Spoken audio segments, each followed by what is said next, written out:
আজকে হিন্দু ধর্মের কিছু অতি সাধারণ কথা বলবো, যার ধারণা অনেকের মধ্যেই অনেকটা ভুল আছে। সাধারণভাবে আমরা জানি যে বহু ধর্মই আছে যারা একেশ্বরবাদী, অর্থাৎ এক ঈশ্বরে বিশ্বাসী।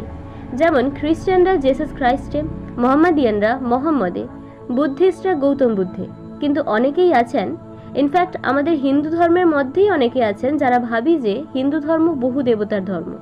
কিন্তু যদি আমরা রুটটা দেখি আসলে, তাহলে বুঝতে পারবো যে এই ধারণা একেবারেই ভুল।